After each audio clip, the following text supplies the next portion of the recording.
And today I'm going to be talking to you about my favorite group of organisms, which are parasites. And I'm going to be talking to you about parasite manipulation of host behavior. Now, this actually isn't my research at all, and I'll sort of touch on my research to give you an idea of what I actually do.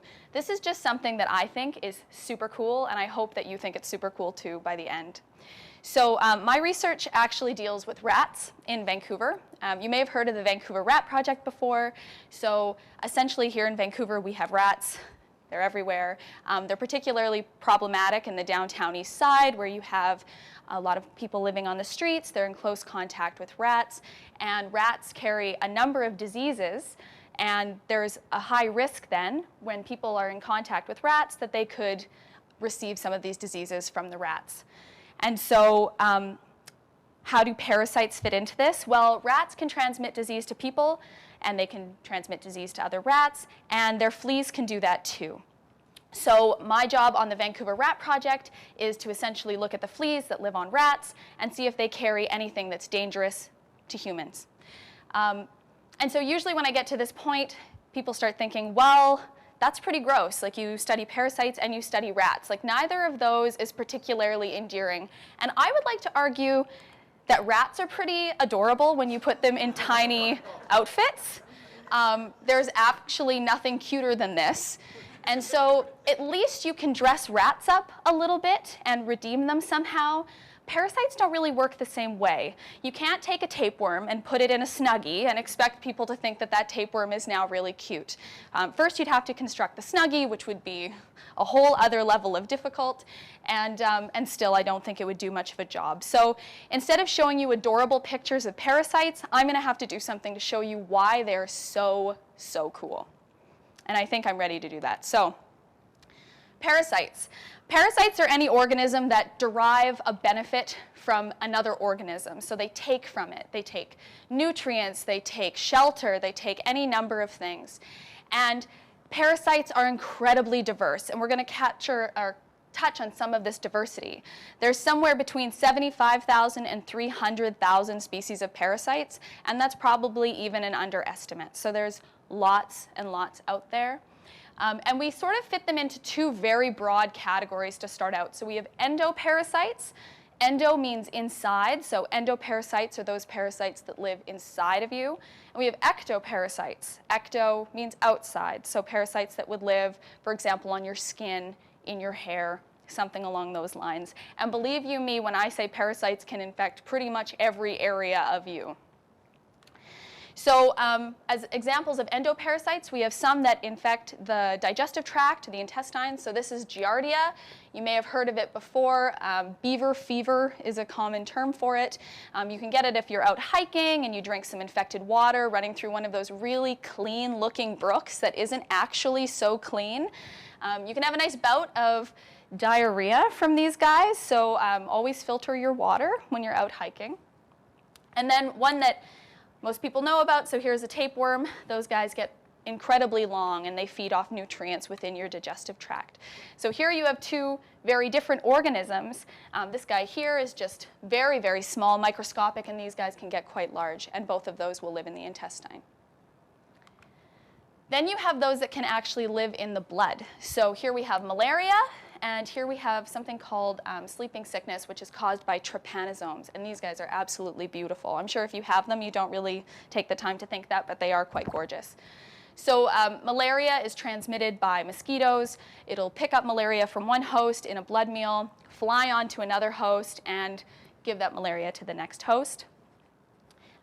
Symptoms of malaria are chills, sweating, and you can get recurring symptoms of malaria.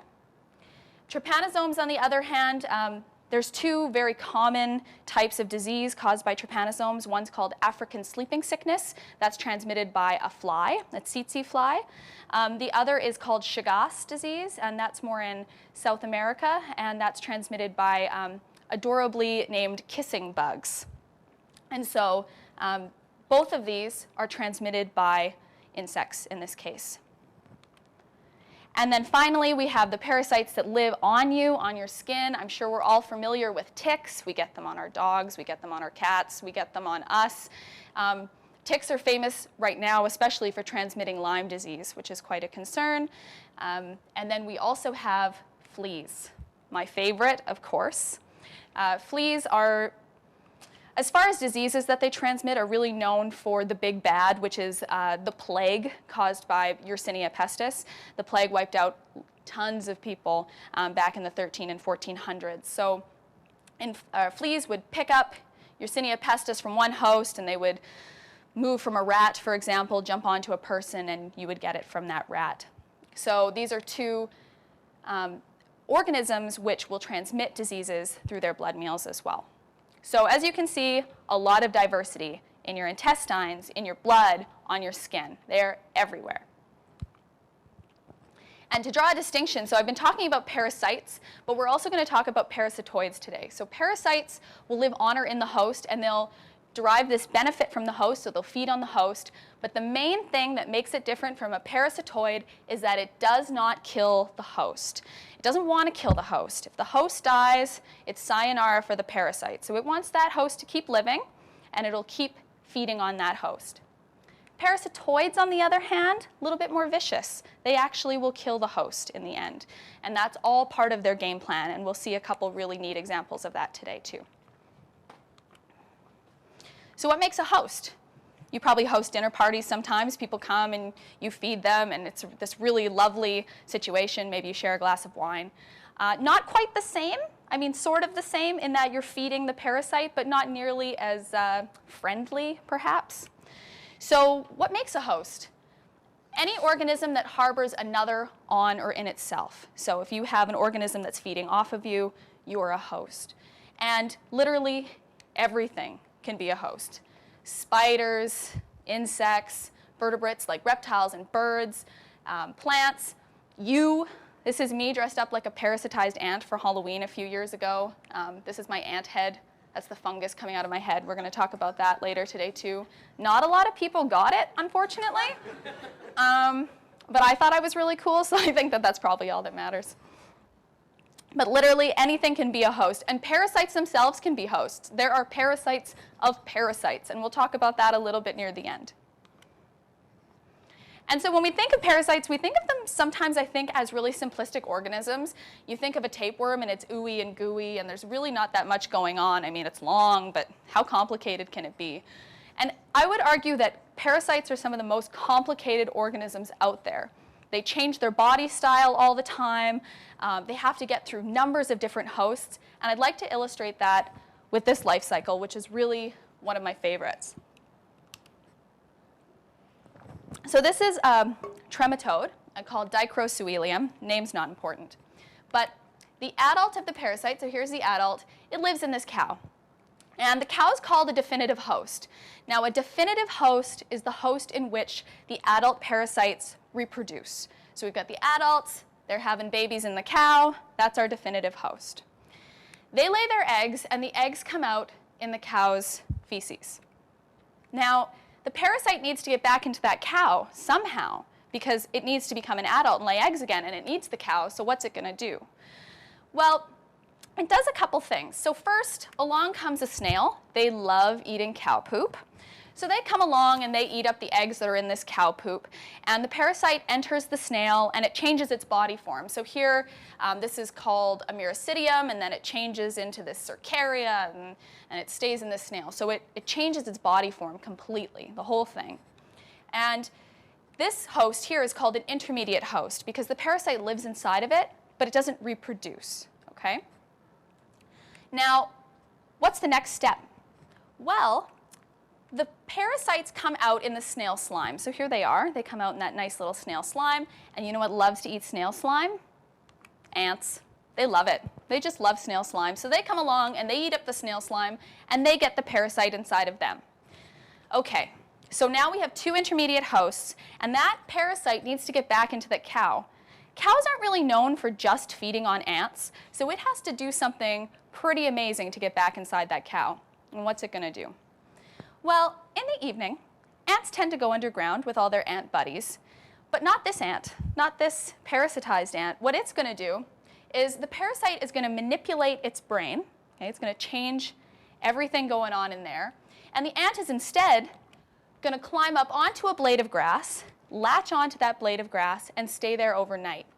And when the cows come to graze at dusk, when they're eating the grass, they get the ants that are hanging out on the blades of grass, and back into the cow you have it, and the whole thing goes again.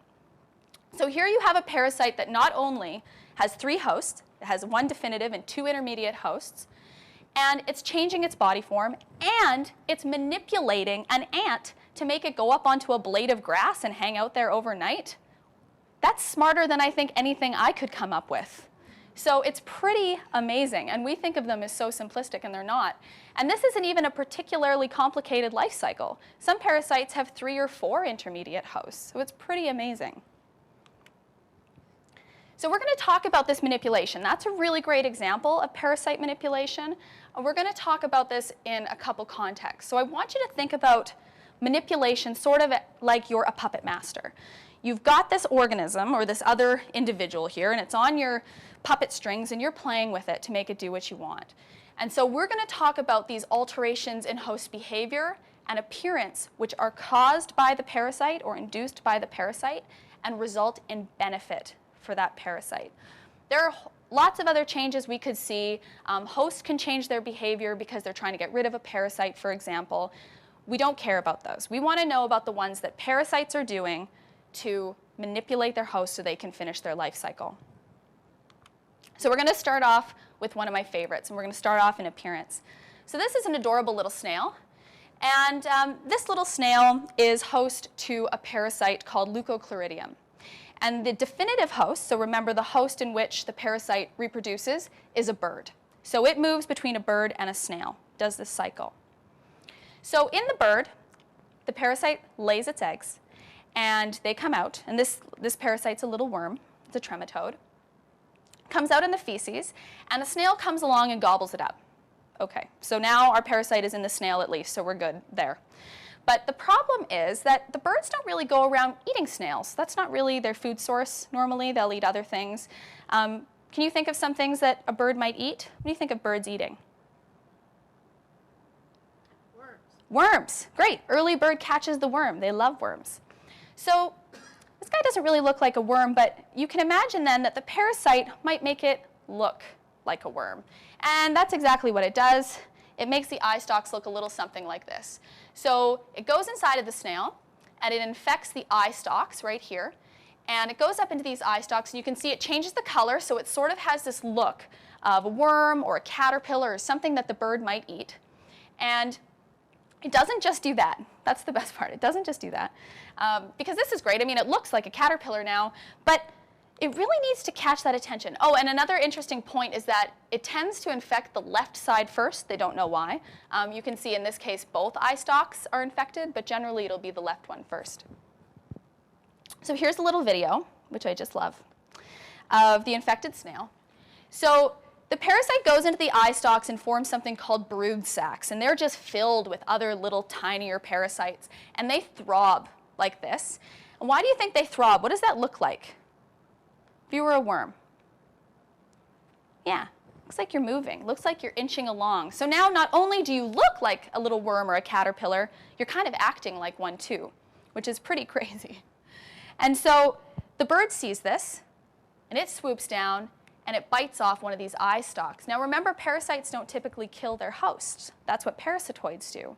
Leucochloridium is not considered to be a parasitoid. A bird can swoop down and bite off the eye stalk of one of these snails without killing the snail. So it can come down and grab one and fly away, and now the bird's infected. Here's some brood sacs that have been removed from a snail. And remember, they're filled with lots of other smaller little parasites, which is really quite amazing. So that is sort of a direct effect. But another thing that happens from the parasite infecting the eye stalks, so they use the eye stalks to detect light and dark. And now they've got something in there that's messing up their ability to do that. So instead of hanging out on the ground like a smart little snail, it's out in the light. So you're out in the light where a bird can see you. Your eye stalks now look like their food source, and they're moving like their food source. So 3 pretty amazing changes that help facilitate transmission of that parasite back into the bird. This is another one of my absolute favorite examples. We're still talking worms. These are nematodes, so they're smaller little worms. Here's an ant. It's a canopy ant in Peru. And these little ants are infected by this little nematode parasite. And once again, the definitive, or not the definitive host, actually the definitive host in this case is the ant. The intermediate host is a bird. So we still have this bird and ant life cycle. And when the parasite infects the ant, we see some pretty amazing changes. So what's the first change that you notice? Here's our infected ant.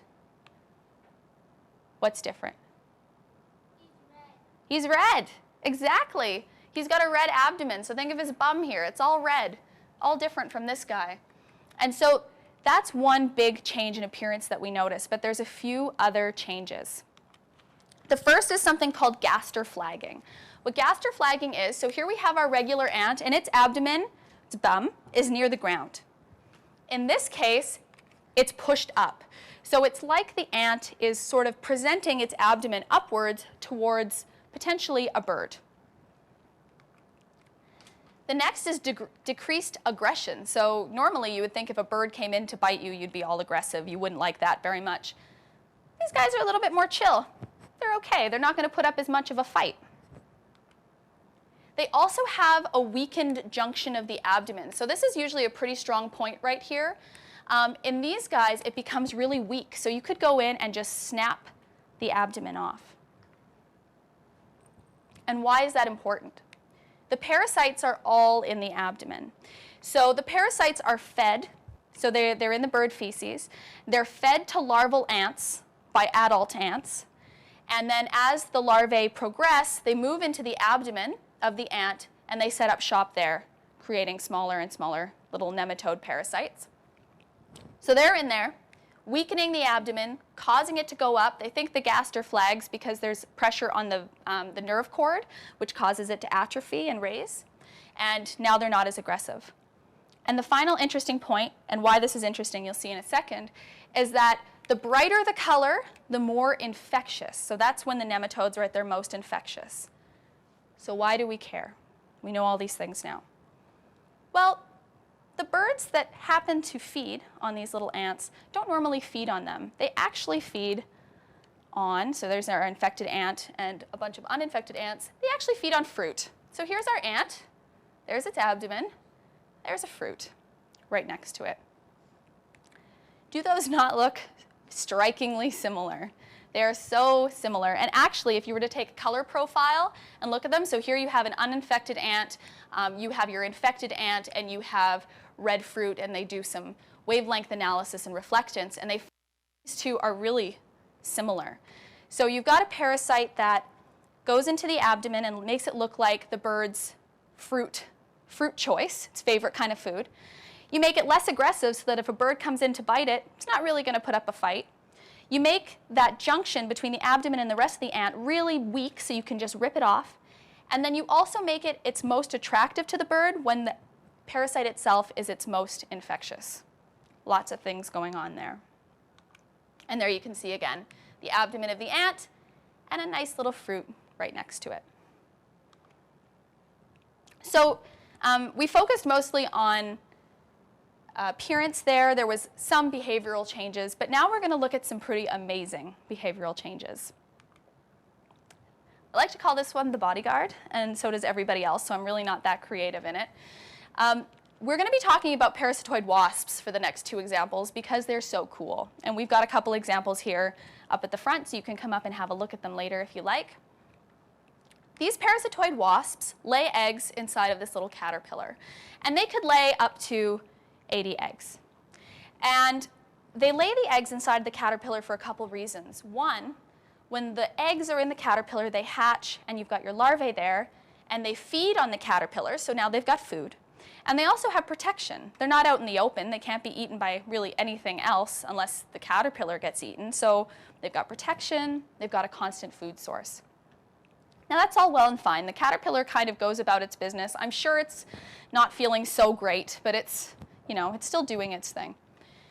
Until those larvae need to pupate. So in order to go from a larva back into our adult wasp, it has to form a cocoon, and it has to get wings and all of those things that make it a wasp.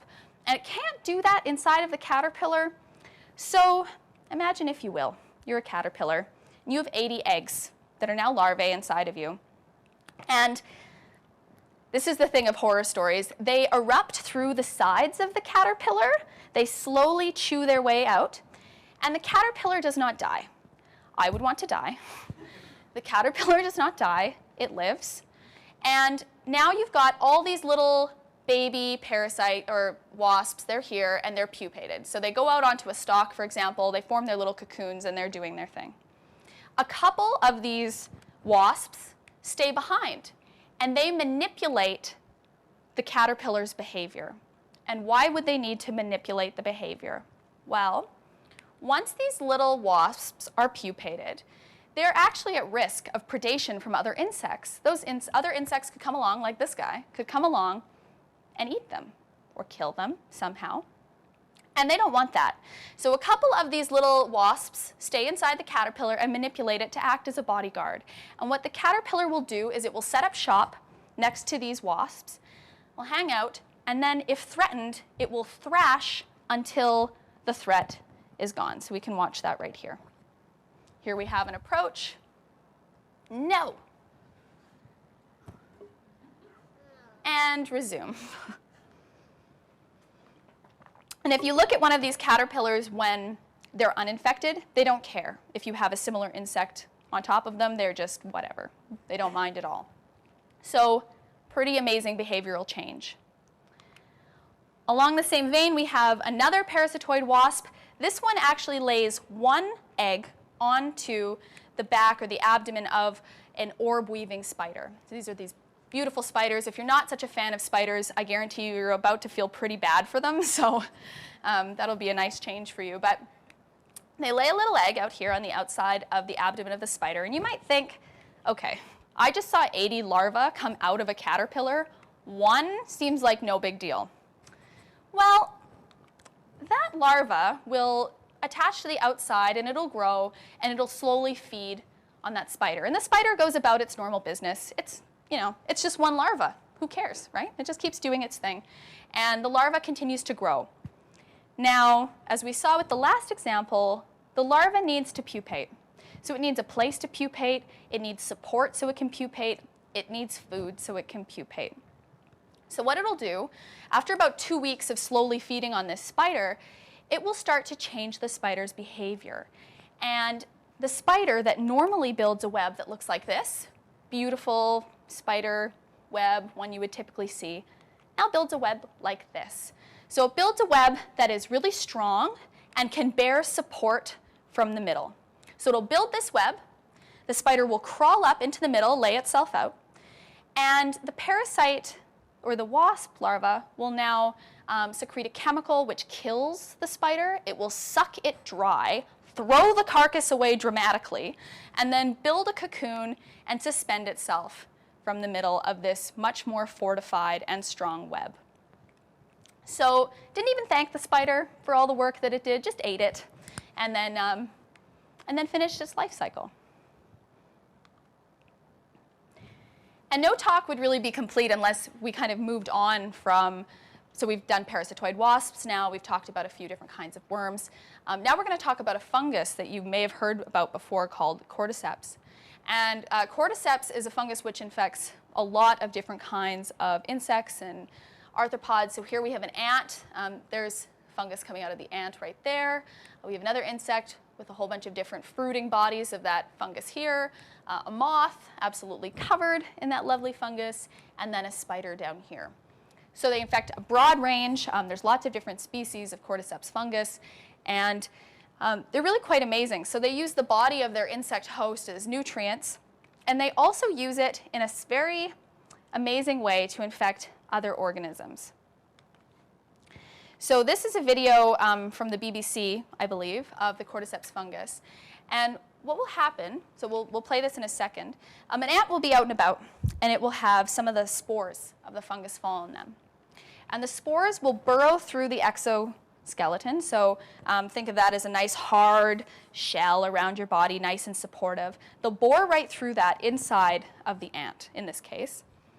And they'll manipulate the ant's behavior.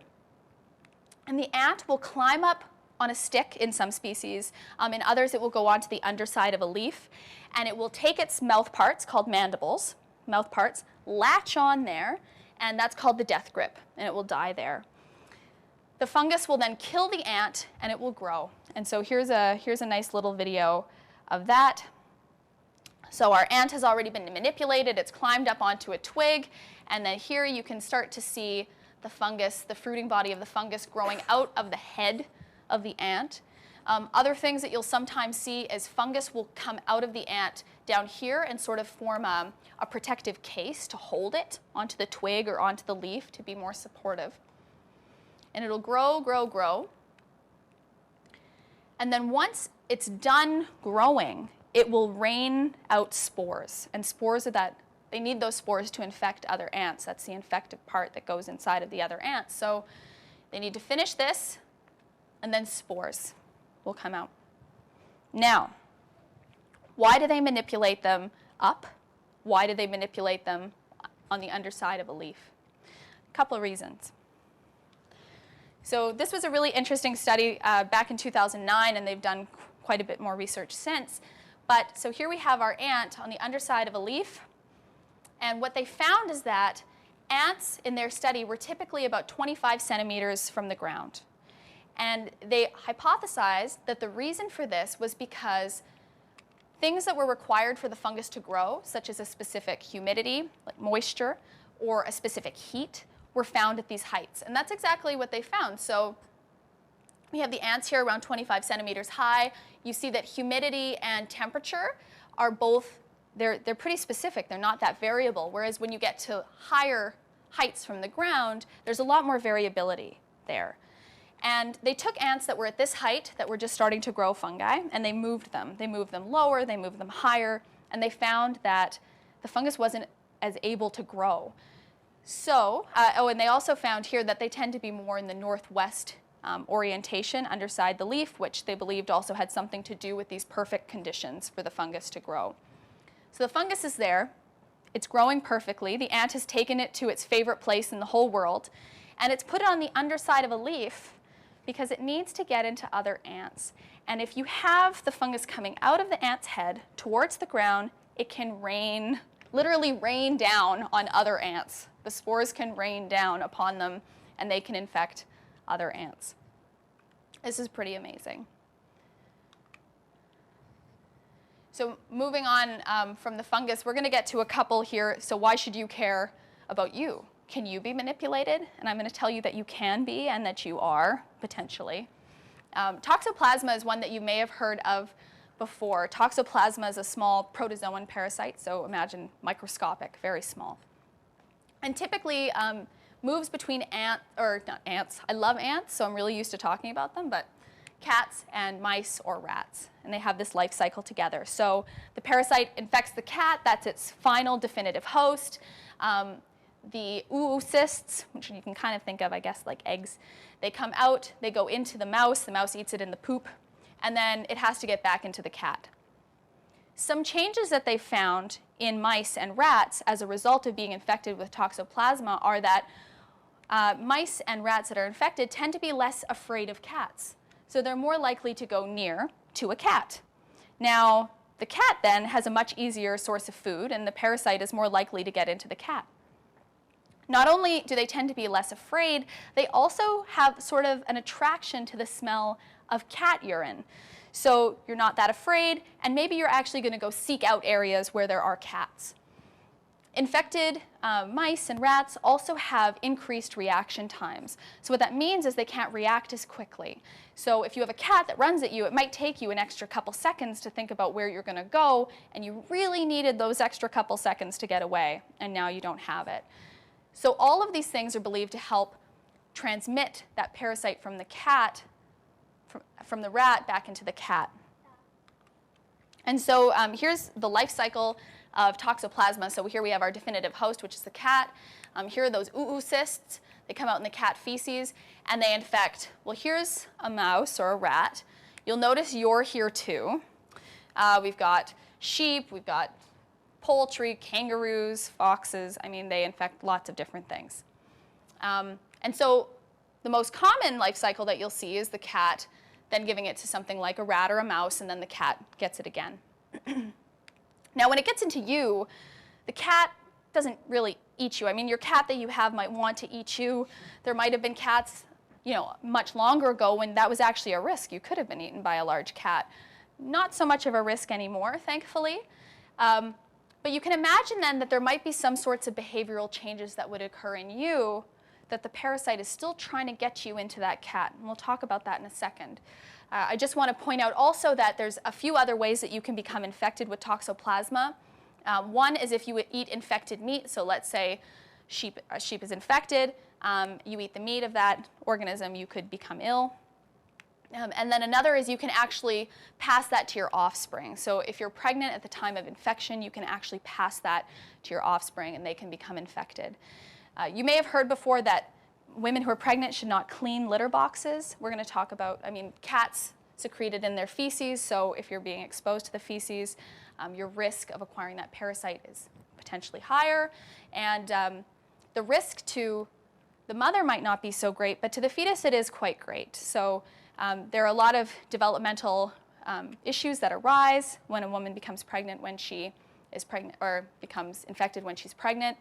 So cleaning the litter box when you're pregnant is a no-no. So you can pass it that way as well. But behavioral changes, what about those? Those are obviously the coolest.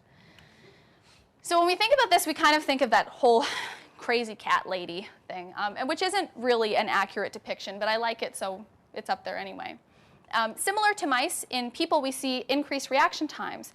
There is a strange correlation between car accidents and people infected with toxoplasma. So you might not be able to react so quickly when you're driving or something along those lines.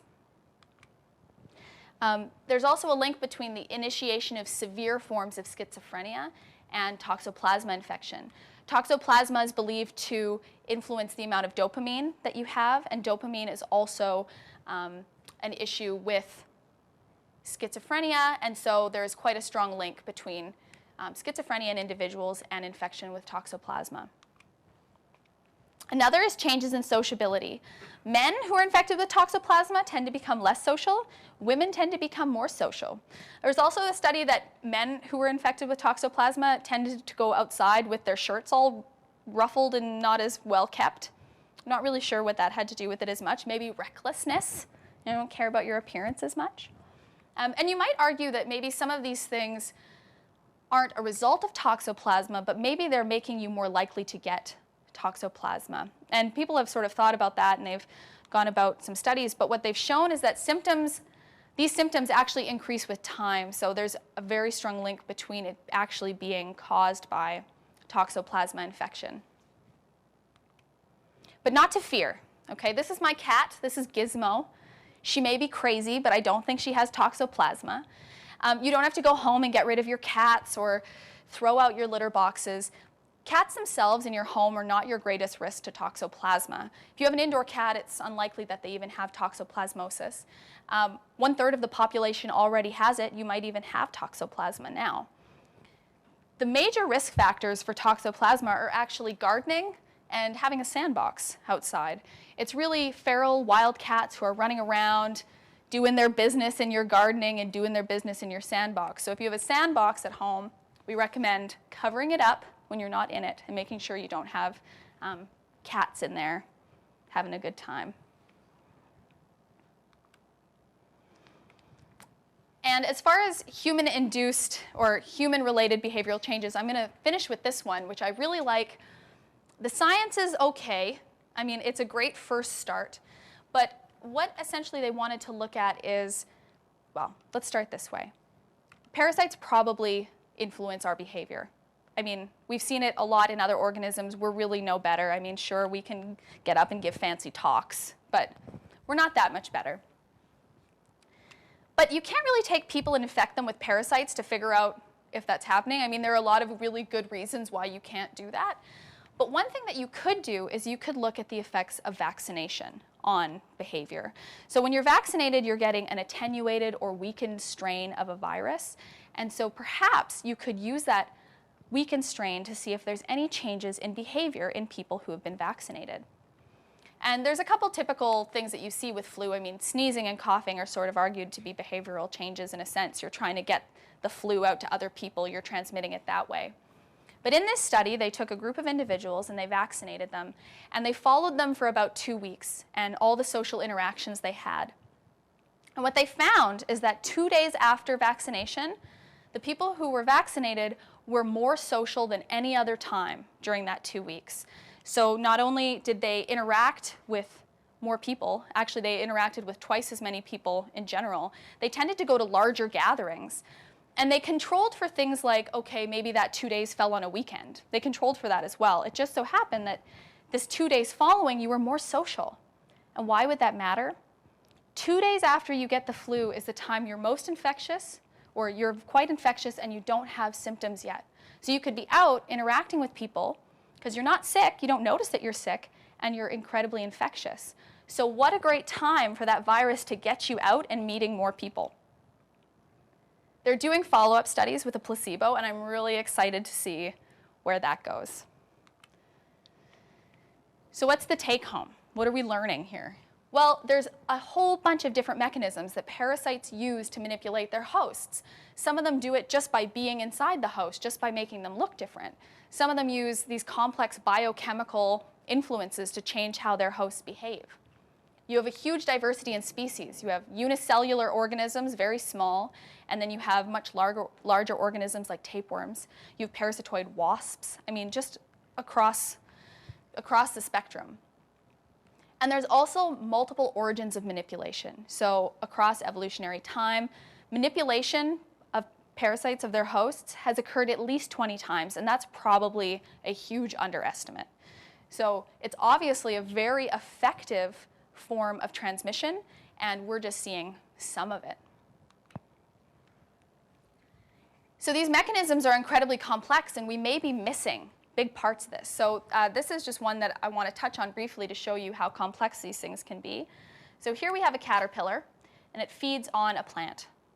And when the caterpillar feeds on that plant emits some kind of warning chemicals, like, I'm being eaten, this is the worst. And we have a parasitic wasp then, or a parasitoid wasp, which comes and lays its eggs in that caterpillar.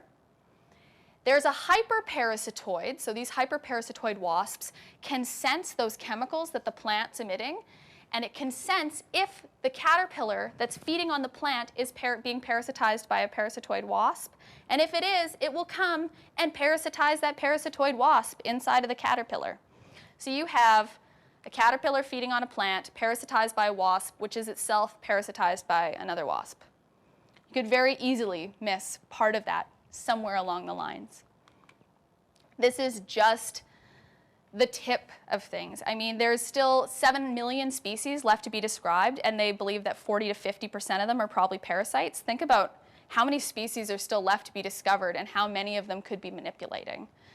And finally, the things we are picking up on are the things that are visual, and they're moving, and they're behavioral things, and they capture our attention because they're so cool, but there's probably so much else going on that we're not catching because we just haven't seen it yet. So this is obviously the coolest topic ever, and if you're interested in it, this is a really great book by Carl Zimmer called Parasite Rex. Great read. It's kind of like a detective book, but all about parasites.